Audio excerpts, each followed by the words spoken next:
Amém, amém. Boa noite a todos, a paz do Senhor Jesus, amém.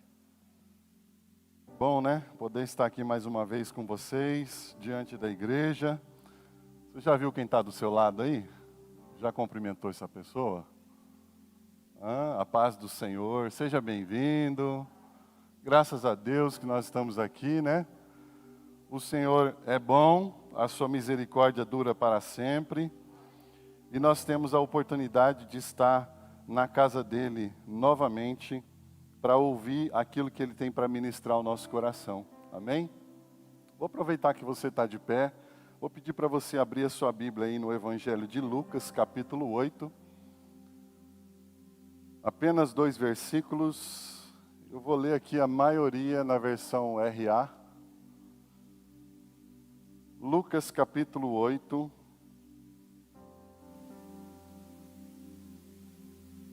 Versículo 1 e 2.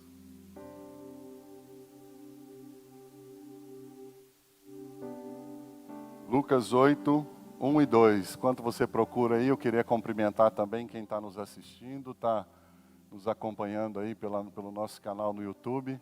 Que Deus te abençoe na sua casa, onde você estiver, e que Ele fale ao seu coração também nessa noite. Lucas 8, verso 1 e 2 diz assim: Aconteceu depois disto que andava Jesus de cidade em cidade e de aldeia em aldeia, pregando e anunciando o evangelho do reino de Deus. E os 12 iam com ele, e também algumas mulheres que haviam sido curadas de espíritos malignos e de enfermidades. Maria, chamada Madalena, da qual saíram 7 demônios. Amém? Coloca a sua Bíblia no banco aí. Põe a sua mão no seu coração. E peça a Deus, fala ao meu coração nessa noite.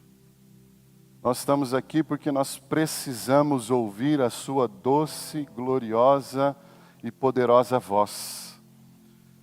Voz que despedaça os cedros do Líbano, voz que é poderosa, voz que faz parir a corça.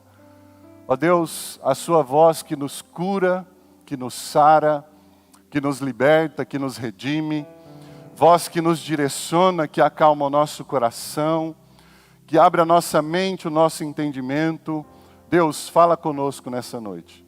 Nós queremos humildemente nos colocar na tua presença e dizer a Deus que nós dependemos do Senhor em tudo na nossa vida.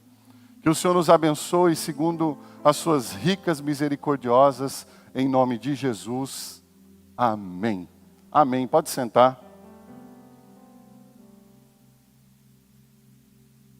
Eu quero trazer para você uma breve meditação hoje, tendo como ponto de partida a vida de uma mulher.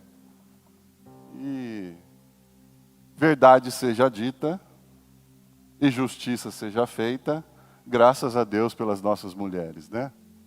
Elas são demais. São ou não são? Cadê as mulheres, gente?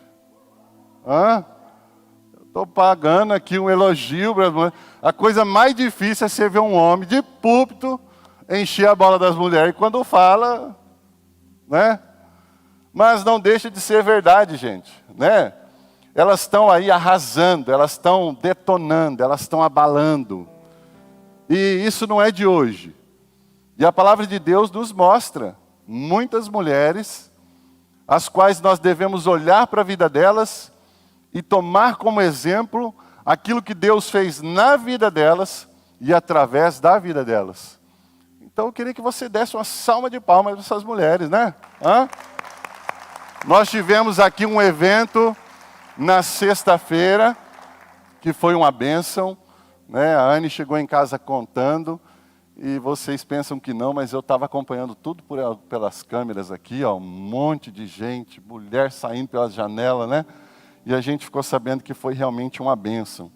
Então nós vamos olhar hoje, gente, como eu disse, ter como um ponto de partida a vida dessa mulher chamada Maria Madalena, a qual quando nós buscamos, né, tentamos estudar um pouquinho a respeito da vida dela, a gente não vai encontrar muitas coisas relatadas, mas as poucas coisas que a gente encontra, nós vamos ver, de fato, uma ação de Deus que justifica o tema dessa mensagem de hoje, que é sob nova direção. Alguém que encontrou Jesus, e Jesus, como especialista naquilo que ele sabe fazer, ele mudou a vida daquela mulher, ele mudou a vida de muitos homens, desde antes dele vir, a promessa da vinda do Messias, até a vinda dele, a morte e ressurreição. E hoje, mais de 2000 anos depois, nós chegamos a uma conclusão, como Max Lucado diz em um dos livros dele, Quando havia a promessa do nascimento do Messias, o imperador e o rei da época ordenou que fossem mortas todas as crianças. Porque a filosofia dele pregada na época era: só existe lugar para um rei. E quando a gente para ver tudo isso que eu falei, e depois de 2000 anos, e nós estamos aqui hoje para falar de Jesus, nós vemos que Herodes estava certo. Só existia lugar para um rei. E ele está vivo. E ele se chama Jesus Cristo. Todos os reinos humanos tombaram. Todo o poder humano caiu por terra. Todo o poder humano foi desfeito por causa do poder e da ação de Deus na história. E para falar um pouquinho então, baseado nessa ideia principal, que diz respeito a estar sob nova direção. Às vezes a gente anda pelas ruas da cidade, a gente vê um comércio ou outro, onde troca-se ali o dono, o administrador, ou aquele que comanda as coisas ali, aquele que toma as decisões naquele lugar. E normalmente a gente vê uma faixa lá, sob nova direção. Vou pedir para o pessoal trazer água aqui para mim, fazendo um favor, senão daqui a pouquinho eu estou sem voz aqui, por favor. E a gente vê, então é muito comum ver essas faixas, sob nova direção. Eu me lembro há um tempo atrás, quando eu estava em Belo Horizonte, que eu fui para lá fazer o seminário, morei lá 4 anos, e eu prestava serviço para um rapaz lá, que ele tinha um prédio na esquina de uma avenida muito conhecida, Cristiano Machado, muito movimentada, que a gente tinha que cortar a volta dela em época de chuva, Quando a gente vê Belo Horizonte, você falar Cristiano Machado, é aquelas avenidas que alagam todas, Até quando eu estava lá era assim. E ele tinha um prédio até bom, E eu, depois que vim embora, tive a oportunidade de voltar lá. E quando eu voltei lá, aquele prédio já não estava mais lá. Aquele prédio foi derrubado, foi destruído, e uma grande rede de lanches aí que a gente conhece, construiu ali um prédio, coisa mais linda, Naquela esquina, pôs jardim, prédio bonito, aquela marca bonita. E aí a gente entende o quê? Que às vezes a gente vai identificar também na cidade, você vê um terreno lá cheio de mato, às vezes você nem vê aquilo quando você passa. Você passa todo dia e não vê que está cheio de mato. Quando tem muro, está mal pintado, De repente alguém vai lá e assume a direção daquele lugar. E fala, nós vamos levantar aqui um prédio, nós vamos fazer isso, nós vamos fazer aquilo. E de repente você passa e fala, que coisa linda. Por que isso acontece? Porque existe essa troca de administração. Existe a troca daquele que está na direção. A gente vê isso nas empresas. A gente vê isso nas escolas. Às vezes escolas que estão lá todas detonadas, abandonadas. Aí muda-se uma administração, um prefeito, um diretor de uma escola, e de repente você vê aquela escola toda reformada, com ar-condicionado, pintada, coisa linda. No caso de uma empresa, o pastor Fabrício vai lembrar, a gente teve um chefe que a gente nunca vai esquecer dele. Esse camarada, quando a gente trabalhava numa determinada empresa, obrigado, viu, pastora? A gente trabalhava numa determinada empresa, tinha um camarada lá que era gerente. E ele comandava tudo aqui na regional de Andradina, Três Lagoas, Dracena. Mas as coisas não estavam caminhando muito bem. Aí mandaram esse outro camarada, que a gente ama demais. Um dia que você puder ir sentar com a gente, nós vamos contar as histórias. ele tinha um método de administração meio diferente, mas a coisa na mão dele andava. Andava ou não andava? Andava. Porque trocou ali a administração, trocou quem estava na frente.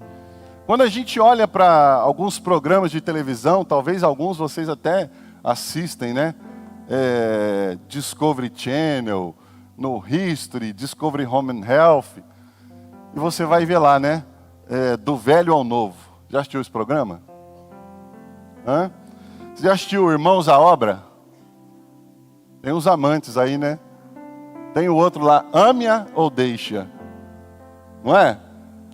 Aqueles camaradas, eles chegam lá, vê aquela casa, tá meio caidona, meio derrubadona, com a pintura meio acabada, entra na casa, os negócios tudo esparramado, tem pia na sala, cozinha no banheiro, e tá aquela coisa linda, né?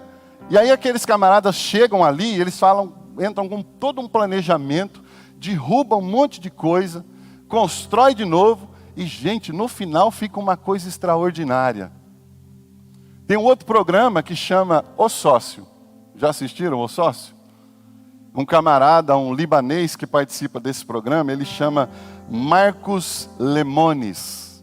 Ele foi adotado por uma família americana e ele é CEO e presidente de 2 grandes empresas americanas. E ele participa desse programa que chama O Sócio.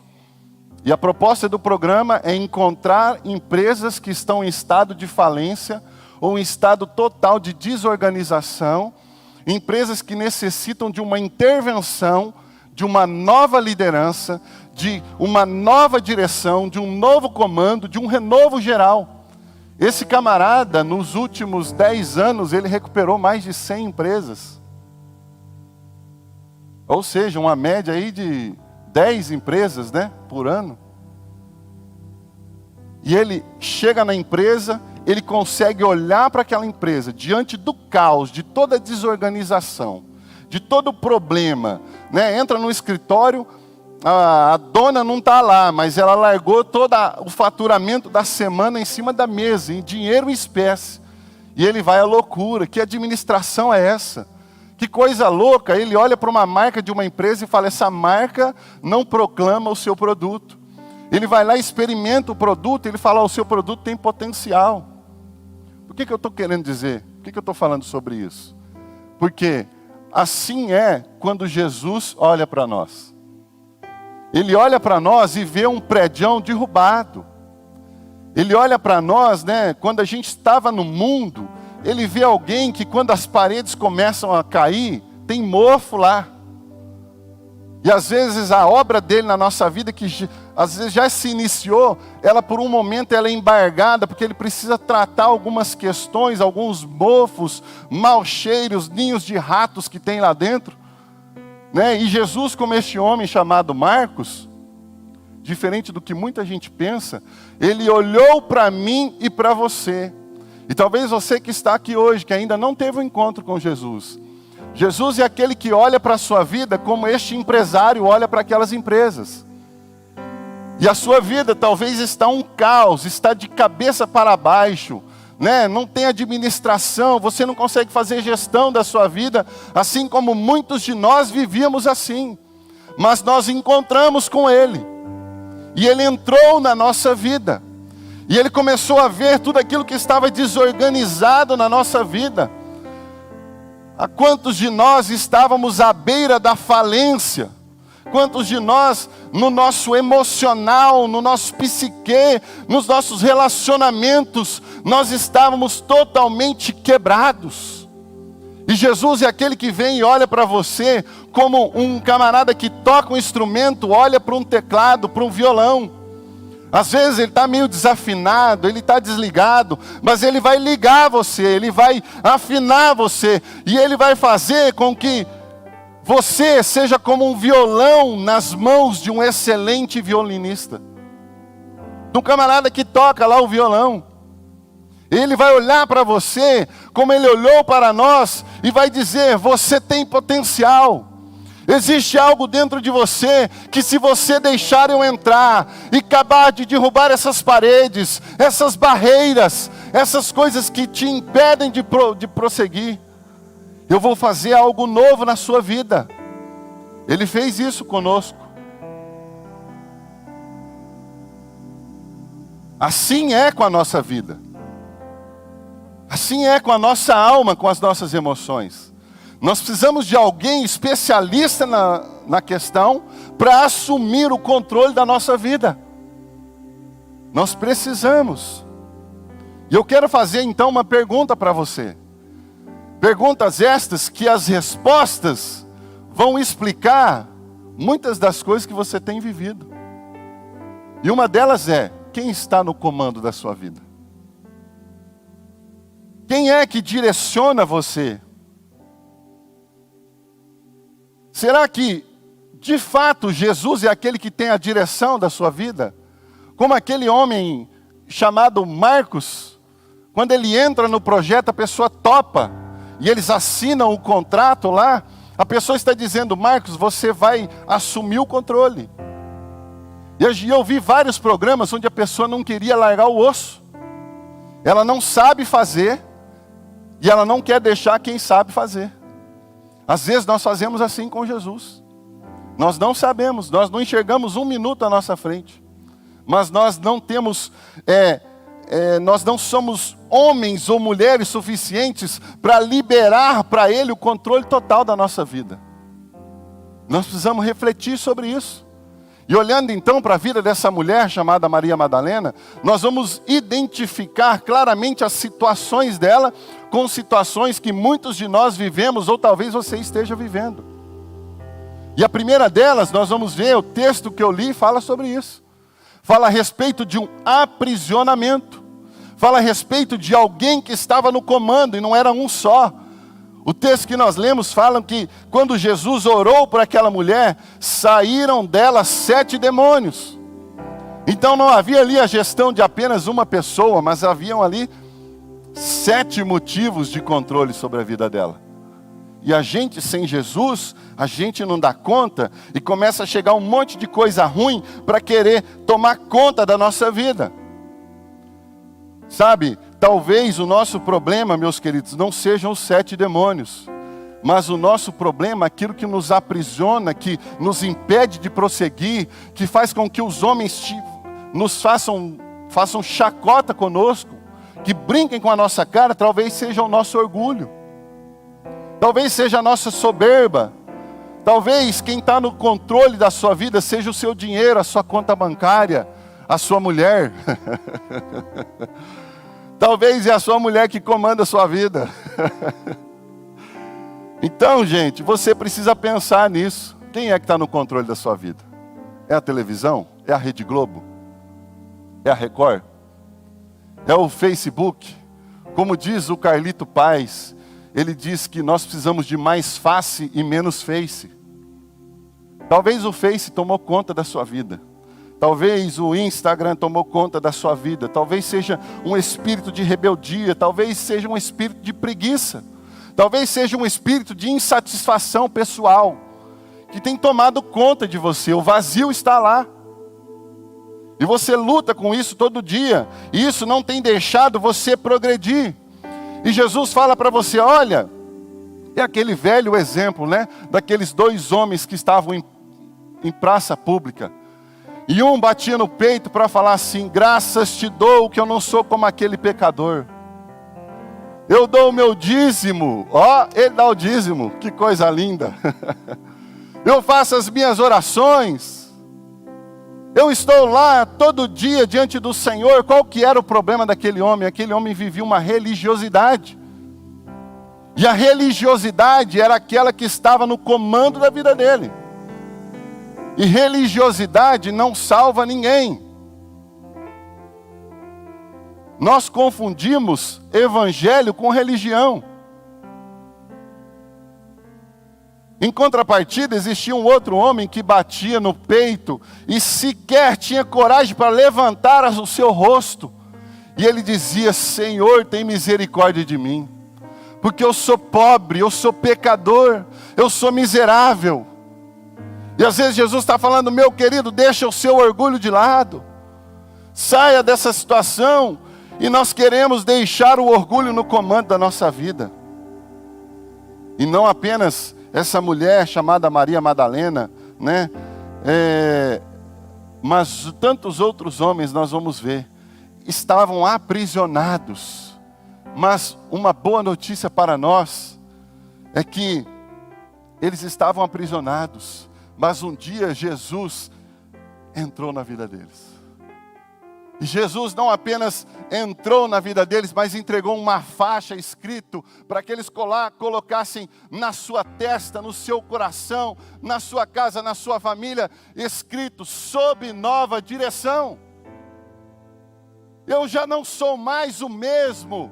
Eis que as coisas velhas já passaram, eu já não sou mais dono da minha vida. Antes eu era escravo do mundo, agora eu sou escravo por vontade própria de Cristo, porque Ele me salvou, Ele mudou, Ele derrubou as paredes, Ele arrancou a pintura velha, todo mofo, todo mau cheiro, todo ninho de todo tipo de espécies que você pensar. Jesus tirou, e Ele ainda continua tirando, porque como tem tralha na nossa vida. E você sabe o que é interessante? É que às vezes Jesus está limpando de um lado e a gente quer sujar do outro. Mas Ele fez isso na nossa vida. Ele fez isso na vida daquela mulher chamada Maria Madalena. Nós vemos um exemplo de um homem que eu falei aqui na minha última ministração. Falei a respeito de um tesouro excelente, sobre guardar a fé. Falei sobre a vida deste homem chamado Paulo. O texto em Atos 9, de 1 a 6 e 8, diz assim: Saulo, respirando ainda ameaças de morte. Olha para o texto. Lendo o texto, você entende quem está na direção, quem está no comando. Saulo ainda respirando ameaças de morte contra os discípulos do Senhor. Este era o caminho de Paulo, então também chamado Saulo. Ele era aquele que estava em busca de prender os discípulos, dirigiu-se ao sumo sacerdote. Olha o caminho de Paulo, ou talvez do diabo aqui, né? No comando da vida dele. Qual que era o objetivo dele? O texto fala no verso 2, ele pediu cartas para as sinagogas de Damasco, a fim de que, caso achasse alguns dos que eram no caminho, assim homens como mulheres, os levasse presos para Jerusalém. E olha que interessante o que o texto fala no verso 3. Seguindo ele, estrada fora. Quem estava no comando, gente? Paulo estava indo para onde? Com vontade de quem? Paulo estava no comando da sua própria vida. Ele estava no comando, ele fazia suas escolhas, ele tomava suas decisões, e ele tinha convicção de que o caminho que ele estava seguindo e tomando era um caminho que agradava a Deus. Olha só. E ele estava então caminhando estrada fora. Ao aproximar-se de Damasco, subitamente uma luz do céu brilhou ao seu redor. Assim como nós caminhávamos um dia, donos da nossa razão, donos da nossa vida. Eu faço as minhas escolhas, não que você não faça ainda. Eu tomo as minhas decisões, não que você não tome. Mas é uma questão baseada em que estão sendo tomadas as suas decisões. Baseada no conselho de quem? No seu próprio conselho, ou existe o conselho de mais alguém? E caindo por terra, ouviu uma voz que dizia: Saulo, Saulo, por que me persegues? Ele perguntou: quem és tu, Senhor? A resposta foi: eu sou Jesus a quem tu persegues. Mas levanta-te, olha só como as coisas mudam. Hã? Olha só como as coisas mudam. Paulo estava cheio de si e caminhava em direção às autoridades para ter cartas para prender os cristãos. Mas olha só como as coisas mudam. Mas levanta-te, quem está falando ali? Hã? O controle mudou, meu querido. Você não manda mais em você não, agora sou eu. E Paulo entendeu então que ele já não poderia mais estar no comando da sua vida. Ele estava começando a assimilar ali agora, na lata assim, ó. Jesus chega e fala, as coisas são assim. Tem um texto de Romanos que a gente vai muito bem. Se eu não me engano, Romanos capítulo 9. Eu não lembro direito se é 9. É 9, Fabrício? A gente vai muito bem. De repente chega um texto de Romanos onde Deus fala assim, olha, eu faço o que eu quero, na hora que eu quero, do jeito que eu quero, com quem eu quiser e não devo satisfação para ninguém. Jesus assume o comando da vida daquele homem, já começa dando ordem. E ele perguntou, quem és tu, Senhor? O verso 6 fala, mas levanta-te e entra na cidade. E ele ensina o quê? Já não mostrou para ele que ele não manda mais nada, mas que tem outra pessoa que vai mandar nele. Jesus fala, vai lá na cidade, e o que o texto fala? Onde te dirão o que você tem que fazer. Jesus já começou a mandar e colocou gente para mandar nele. Vai lá que eles vão falar para você o que você vai fazer. O verso 8 fala assim, ó. Então se levantou Saulo da terra, e abrindo os olhos, nada podia ver. E guiando-o pela mão, levaram-no para Damasco. Jesus deixando Paulo cego, já para ele entender que não era ele mais que estava no comando. Agora ele precisava entender que se ele quisesse viver diante daquele Senhor que havia aparecido para ele, ele deveria caminhar como um cego. Mas convicto de que segurando nas tuas mãos estava o Rei dos Reis e o Senhor dos Senhores. Aquele que diz para nós e ao nosso respeito, eu é que sei os planos que tenho a vosso respeito. Planos de paz e não de mal. Cristianismo é isso. É viver uma vida sob nova direção. E lá, um pouco também, voltando no texto que eu preguei de Filipenses 3, versos 7 e 8, nós vamos ver um pouco mais o quanto o apóstolo Paulo assimilou que era importante que Cristo estivesse na direção da vida dele.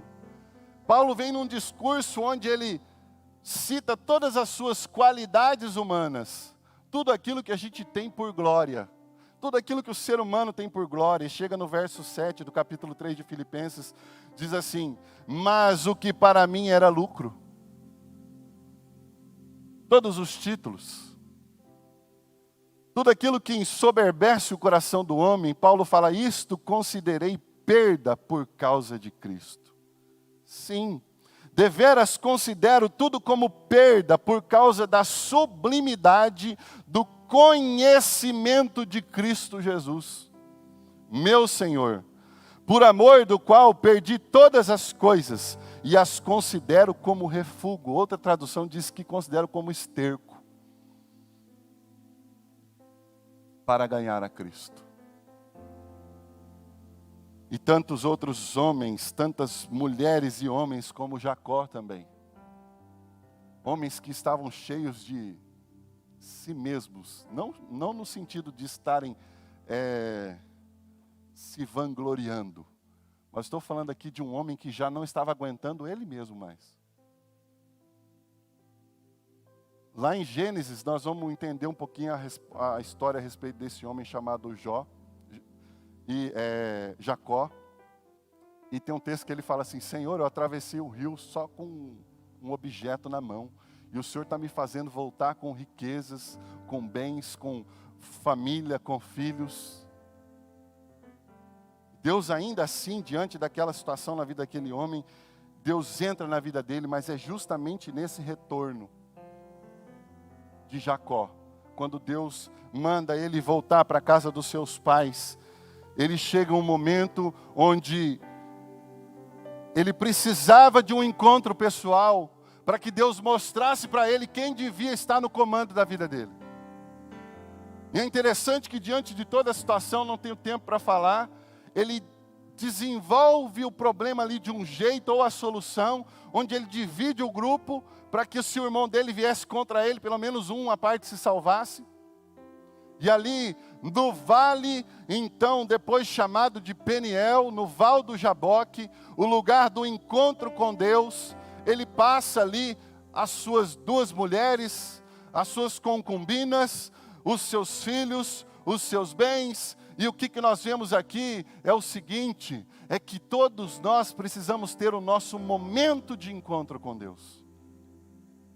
E ele olha então, e alguns textos relatam onde ele fala: o meu avô Abraão, o meu pai Isaque, os seus pais, os seus avós eram crentes, mas a questão não é essa. Não adianta eu ser filho de pastor, não adianta eu ser sobrinho de pastor, ser filho de pastor, ser pai de pastor, não adianta. Porque é necessário o momento do encontro para que Deus deixe claro quem deve estar no comando da nossa vida. E no momento daquele encontro, onde Jacó já não se aguentava mais, ele olhava para ele e ele se via em corrupção. E na luta ali com o anjo ou com o próprio Deus, Deus pergunta para ele: como que é o seu nome? E ele fala: o meu nome é Jacó. Jacó significa usurpador, ladrão, trapaceiro. Olha só, ele chegou diante de uma situação onde ele se abriu, porque ele já não aguentava mais aquele peso dentro dele. Senhor, eu no comando, eu só vou fazer o que não se deve. Eu só tenho feito coisas erradas. Eu só tenho pecado contra o Senhor. Ele se viu ali, um homem cansado de si mesmo. Ele estava dizendo: eu não posso mais continuar assim. Jacó reconhece: eu sou produto das minhas escolhas. Ele faz essa análise, ele chega a essa conclusão. Ele teve que ter o seu momento particular com Deus, e a gente precisa pensar a respeito disso, sobre as decisões, os caminhos que a gente tem tomado, e o texto de Provérbios 26, 27 fala um pouquinho desse risco, de nós seguirmos por um caminho que nós não devemos, de nós abrirmos buracos achando que os outros vão cair. O texto de Provérbios 26, 27 fala assim, quem abre uma cova, nela cairá. Aquele que remove, que rola a pedra, essa pedra vai cair sobre ele mesmo. Então nós precisamos parar para pensar nisso. E eu disse aqui esses dias, numa reunião com os meus líderes de supervisão, falei algumas coisas a respeito das seduções do mundo. Aquilo que o mundo tenta fazer com a gente. E quando a gente pensa um pouquinho nessa relação de quem está no comando, nós começamos a chegar perto do discípulo de Cristo. E o texto de Lucas 9, 23, na versão da nova tradução da linguagem de hoje, diz assim: depois disse a todos, se alguém quer ser meu seguidor, que esqueça os seus próprios interesses. Sabe o que ele está falando? Você quer seguir Jesus? Você não tem mais direito à sua vida. Eu me lembro do primeiro dia que eu entrei no seminário, o pastor que estava dirigindo o culto de abertura falou assim: olha, se você ainda não chorou na sua vida, aqui você vai chorar. E as perguntas eram: quem que te chamou? Se não foi Deus que te chamou, pode ir embora. Hoje, o primeiro dia, é uma excelente oportunidade para você ir embora. E ele dizia isso, E ele falava assim: olha, a primeira coisa que você precisa aprender aqui, como alguém que quer servir ao Senhor, é que todo aquele que quer se dedicar a Cristo, o único direito que ele tem, é o direito de não ter direito a nada. E o texto de Lucas 9, 23 fala: se você quer ser meu discípulo, esqueça os seus próprios interesses. Eu não tenho tempo para falar, mas vem as perguntas: será que nós temos sido discípulos? Esteja pronto cada dia para morrer, como eu vou morrer, e me acompanhe. Outra tradução diz: toma a sua cruz e segue-me. Eu estava pensando um pouquinho então sobre a respeito dessa questão de uma nova direção e a relação com a palavra discípulo. E nós entendemos então que todo discípulo de Jesus é um homem sob nova direção. Não existe discípulo que comanda a sua própria vida. Não existe. Pode ser tudo o que você pensar, mas um discípulo de Cristo não deve ter mais comando sobre a sua própria vida. E quantos Deus tem chamado hoje? Quantos Deus tem proclamado, tem induzido, tem incentivado? Abre a sua boca, prega o Evangelho, mas nós queremos fazer a nossa vontade. Não, eu tenho vergonha, mas eu não tenho vergonha de fofocar. Eu não tenho vergonha de falar mal do meu líder, do meu pastor, mas eu tenho vergonha de falar de Jesus. Quantos de nós, o discípulo não é mais dono da sua vida? Quem quiser ser discípulo, tem que entregar a condução da sua vida a Cristo. E nunca perder o foco, como eu disse para esses líderes aqui, né? O mundo está dizendo para nós, olha, você vai ser um cara do sucesso, você vai conquistar, você vai vencer, você vai abalar, você vai arrasar. Mas aí nós vemos que ser discípulo é andar na contramão, é ouvir a voz de Cristo, enquanto o mundo está falando, olha, você vai ganhar, você vai ganhar, você vai ganhar, você vai ganhar. Jesus está falando, aquele que perder a sua vida por mim, vai ganhar. Enquanto o mundo está falando para você, recebe, recebe, o mundo está colocando na sua cabeça que você tem que vir para a igreja para você ter a sua barriguinha cheia. Os pastores são obrigados a saciar você, a encher o seu ego, a massagear o seu coração, para você sair daqui, porque você precisa ter uma semana extraordinária. Eu não estou dizendo que nós não precisamos disso. Nós precisamos e queremos, mas não sou eu, não são os pastores que vão fazer isso. É Jesus que vai fazer isso. E às vezes o nosso sucesso lá fora não tem nada a ver com massagear o ego. E Ele vem então sobre a nossa vida, e Ele opera tudo isso. E Ele vem mostrando para nós, olha, Ele dá o exemplo. Gente, Jesus chega diante dos seus discípulos, pega uma bacia com água. Ele pega uma bacia com água. E Ele fala, senta aqui um por um que eu vou lavar o pé de vocês. Aí vem o nosso amigo Pedrão, no seu ímpeto, né, na sua intrepidez, e fala, de maneira nenhuma o Senhor vai lavar os meus pés. E Jesus já está na lata, se eu não lavar os seus pés, você não tem parte comigo. E aí ele fala, então não lava só os pés não, lava a cabeça, lava o corpo, lava tudo. É assim. Enquanto o mundo está falando para você que você tem que receber, Jesus está falando que mais bem-aventurado é dar do que receber. Enquanto o mundo está pregando para você que você tem que receber as honrarias, Jesus está falando, no meu reino, maior é aquele que serve. É por isso que você, líder de célula, você precisa assimilar isso. Eu tive uma reunião com as pessoas ontem, eu falei assim, o líder de célula é um ministério pastoral. Engole sapo, engole o brejo, engole as plantas, engole a água, engole tudo que você imaginar que tem ali perto do brejo, engole tudo. Por quê? Porque vai contra o mundo. Enquanto o mundo está falando assim para você, não leva desaforo para casa, Jesus vai na contramão e fala, dá a outra face.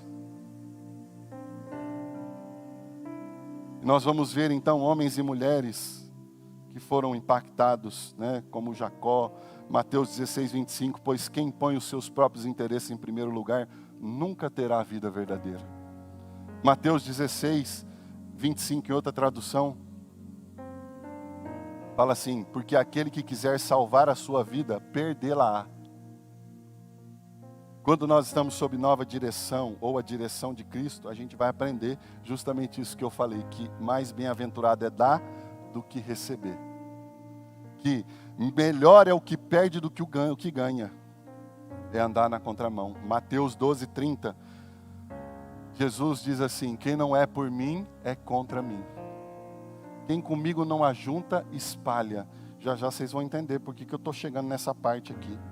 E a gente vai ver então, toda essa proposta, essa palavra, essa verdade sendo pregada. E muita gente, todas as semanas dentro da igreja estão resistindo. Deixa eu te dar uma dica. Não resista ao poder da verdade. Não resista. E eu vou dizer para você por quê. A verdade é a própria palavra de Deus.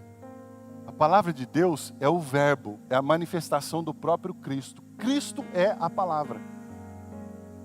Quando você lê a Bíblia, você lê Cristo. Ele é a manifestação da palavra. A Bíblia é o livro mais publicado, mais lido, mais traduzido, mais amado do mundo. A Bíblia é o livro que mudou a história da humanidade. A Bíblia serviu como base para o estabelecimento de muitas leis e constituições no mundo afora. A Bíblia serviu como base. Não é um bom caminho resistir à verdade. Eu estou te dando essa dica. Ela é a verdade absoluta. Nós não podemos contra ela. O texto de 2 Coríntios 13:8 fala assim: nada posso contra a verdade, a não ser em favor da própria verdade. E vou mais além, o texto de Mateus 24:35 diz assim: passará o céu e a terra, mas a minha palavra, as minhas palavras jamais passarão. Você está entendendo por que não é uma boa você resistir à verdade? Não resista à verdade. Mesmo depois de tantos ataques que nós já tivemos contra a Bíblia. Quantas pessoas rasgando a Bíblia, fazendo pouco caso da Bíblia, colocando fogo na Bíblia. Quantos homens quiseram acabar com a Bíblia? Um homem chamado Etíoco Epifânio, antes de Cristo chegar, querendo forçar o povo judeu a seguir a religião romana ou grega, não lembro agora. Mandou acabar com os escritos do Antigo Testamento. Para a gente hoje, o Velho Testamento. Mas Antíoco Epifânio foi sepultado. Eita glória! Jesus também foi. Mas existe uma diferença. O nosso Senhor ressuscitou. E Ele está vivo. E a verdade manifesta na pessoa dele é a que prevalece. Não resista à verdade. A verdade é como um rolo compactador, compressor. A verdade é como uma fornalha ardente. A verdade é que a palavra de Deus destrói. Quando a gente olha para a história, nós vamos identificar então essa palavra que não foi sepultada, muito pelo contrário, ela sepultou muitos reinos e impérios. Ela sepultou o Império Assírio. Ela sepultou o Império Babilônico, ela sepultou o Império Persa, o Império Egípcio, o Império Romano, o Império Grego, e ela vem sepultando reis, vem sepultando historiadores. Ninguém resiste à verdade eterna, ela jamais vai passar. Esse livro, gente, ele não pode ser um livro comum, é impossível que ele seja um livro comum. Ele é a própria verdade revelada e poderosa do Senhor na nossa vida para nós. Você escolhe a verdade, o que a verdade vai fazer na sua vida. Olha só, você escolhe o que a verdade vai fazer na sua vida.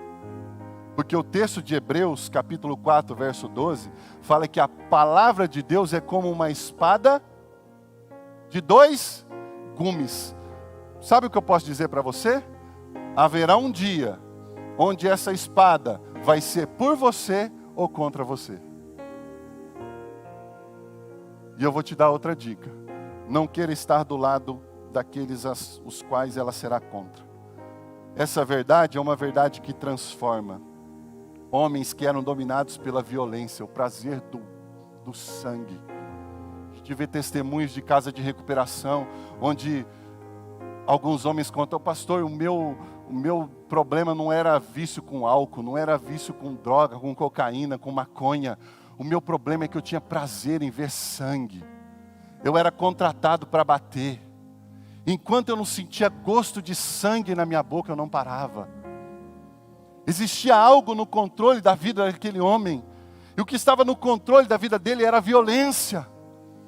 E quantos têm tido na sua vida o controle de uma latinha de cerveja, de uma dose de pinga, na prostituição, aquela morena bonita, aquele rapaz bombadão, que tem estado no comando da vida daquelas pessoas, mas nós temos oportunidade de encontrar com essa verdade que transforma.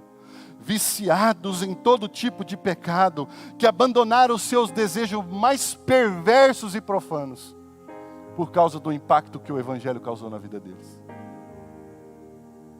Eu já falei aqui há um tempo atrás a respeito de uma pesquisa que foi feita na vida daquelas pessoas que têm uma certa frequência de contato com a palavra de Deus. Pessoas que leem a Bíblia uma vez por semana, 2 vezes, 3 vezes, 4 vezes. Pessoas que têm um contato contínuo, acima de 4 vezes por semana. Caem drasticamente problemas com pornografia, com todo tipo de vício, com violência, com relacionamentos, com depressão, doenças da psique humana. Sabe o que isso fala? O que a palavra de Deus diz, que ela é viva e eficaz. Ela diz a respeito dela mesma, que a voz de Deus, Deus abre a sua boca, Ele libera a sua palavra, e libera a cura, libera a transformação. Com Jesus, o louvor pode subir aqui, por favor.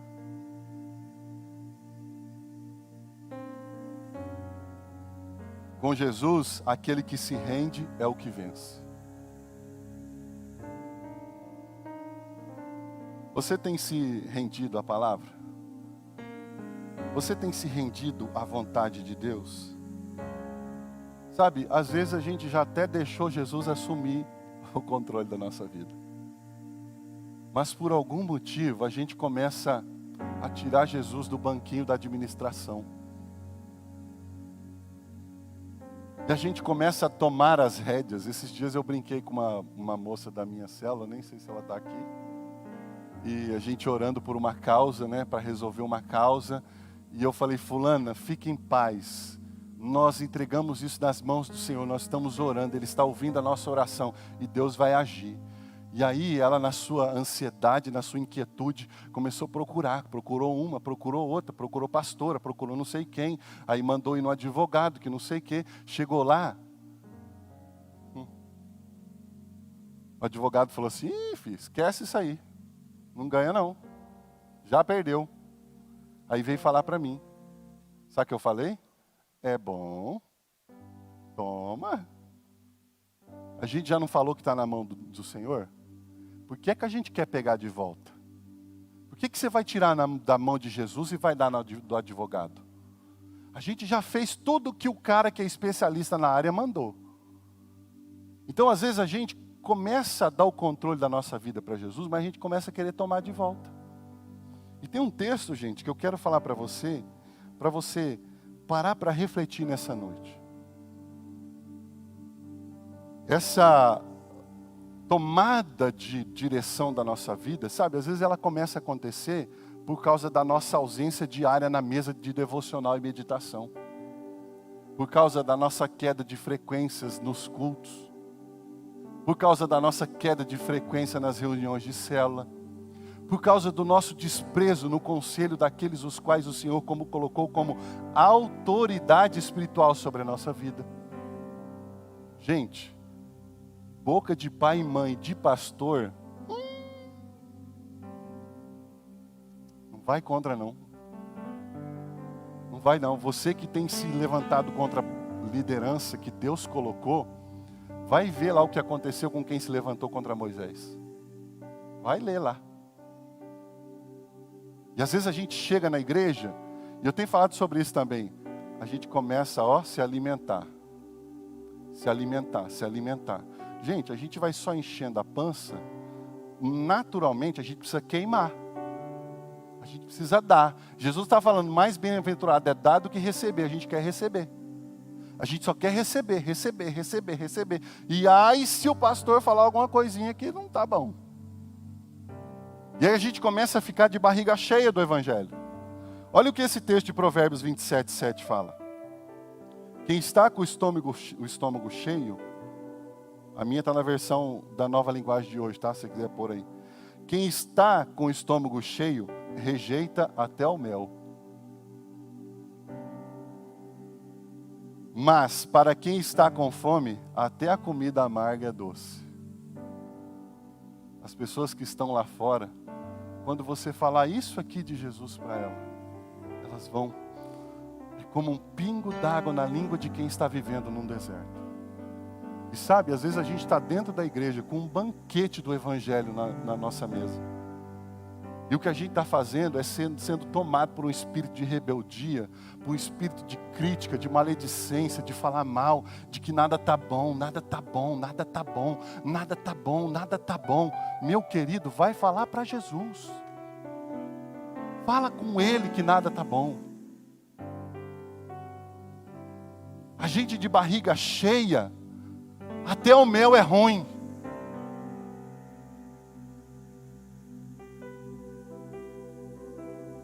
Você sabia que quando os especialistas em testes de gastronomia vão num restaurante fazer um teste, eles nunca vão de barriga vazia? Eles vão de barriga cheia. Porque eles querem degustar o que está sendo posto na mesa. Mas o título deles é críticos. Estão lá para serem críticos. E hoje nós temos visto, infelizmente, alguns gatos pingados de críticos do Evangelho. Eles estão entupefados do Evangelho. E eles não têm nada mais para fazer na vida, ou se tem, não querem saber que tem. E eles começam a culpar todo mundo. Ah, mas é o pastor, é o supervisor, é o líder tal, é a igreja, é não sei quem, é não sei quem. Nós precisamos, gente, ser homem o suficiente e olhar para nós como aquele homem estava lá e não tinha brilho na sua cara para levantar e falar como aquele outro estava falando, graças te dou. Não, ele estava falando, pobre que sou. Quando Jesus assume, vamos ficar de pé. Quando Jesus assume a direção da nossa vida,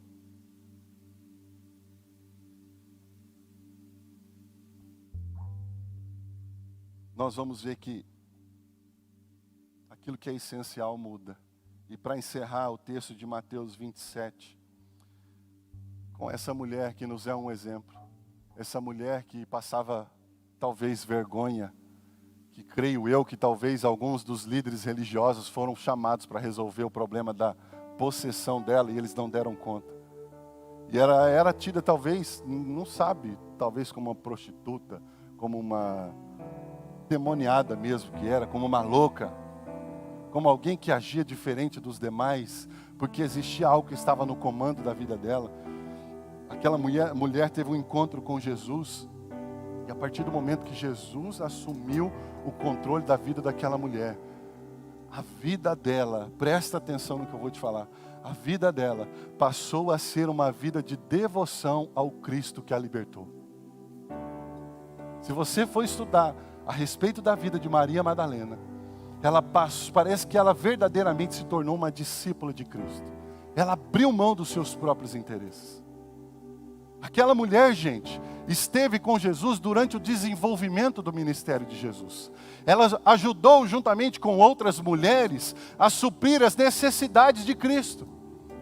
Ela esteve com Jesus no momento de julgamento dele, no momento de condenação. Aquela mulher, gente, presta atenção no que eu vou te falar, estava com Jesus no momento em que ele estava sendo posto na cruz. Aquela mulher estava a fim de saber onde colocaram o corpo do meu Senhor. Aquela mulher estava de butuca com José de Arimateia para saber onde ele seria sepultado. Sabe para quê? Porque ela queria ir lá ungir o corpo de Jesus. Derramar o bálsamo sobre aquele que estava morto ali. Aquela mulher foi a primeira que recebeu a notícia de que Jesus havia ressuscitado. Sabe, às vezes a gente quer ser o primeiro a receber as bênçãos, mas a gente não quer ter a devoção que Maria Madalena tinha. A gente não quer ter a dedicação. Eu preciso, antes de encerrar essa palavra, que você transporte a pessoa de Cristo para a pessoa da igreja hoje. A vida de devoção à igreja como algo invisível e espiritual, como o reino de Deus nessa terra. Nós precisamos estar com a igreja no momento em que as pessoas estiverem zombando da igreja como zombaram de Cristo. Desce daí, se tu és o Cristo. Ela estava lá. Nós precisamos estar com a igreja quando as pessoas começarem a fazer julgamentos da igreja. Nós precisamos estar com a igreja representada, manifesta na pessoa de Cristo, para cumprir a vontade dele nessa terra. Se você quer ver o milagre na sua vida, tira essa placa velha aí da sua fachada, sob nova direção. E Jesus está querendo assumir a direção da sua vida de novo hoje. Não vou chamar ninguém aqui à frente, eu queria só que você colocasse a sua mão no seu coração. E você orasse agora.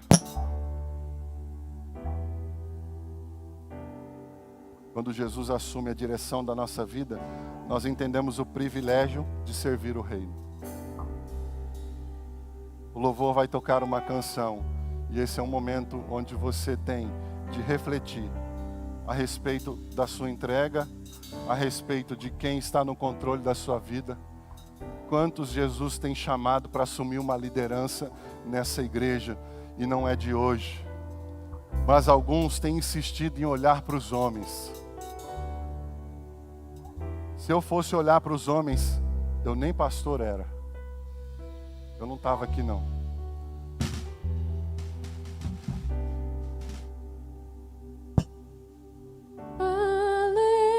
Aleluia, me salvou, do seu jeito é melhor. Aleluia, grande defesa, do seu jeito é melhor. Levante as suas mãos e cante isso. Adore ao Senhor nesta hora. Do seu jeito é Ele tem a estratégia certa para você. Aleluia, grande defesa, do seu jeito é melhor. E quando eu me perdi, você me encontrou.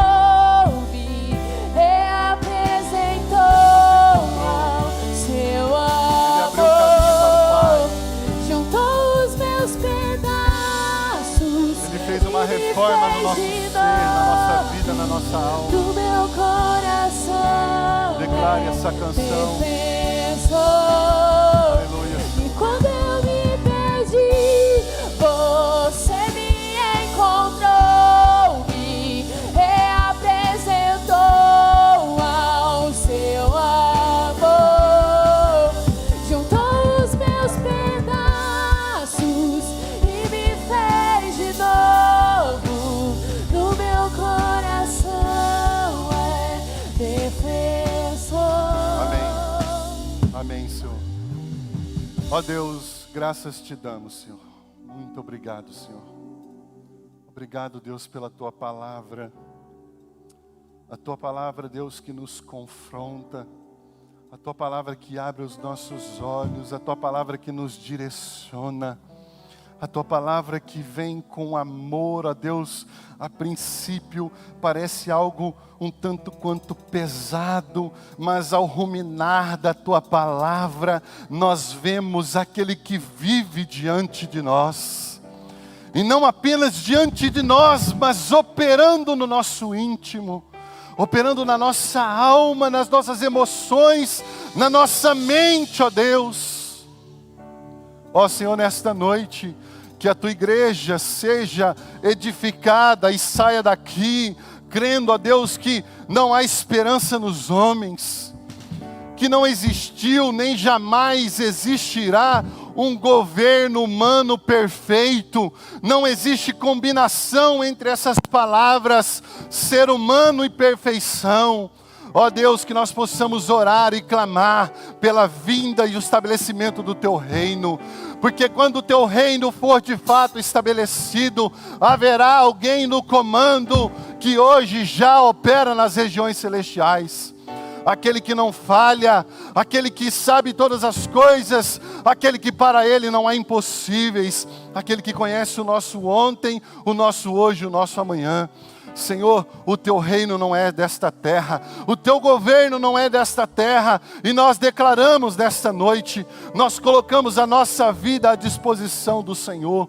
Governa sobre nós, seja, Deus, interino na nossa vida, que a nossa vida seja inteiramente entregue nas Tuas mãos, ó Pai.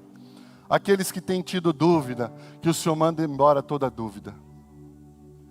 E eu profetizo, Senhor, sobre a vida deles agora, confiança do alto.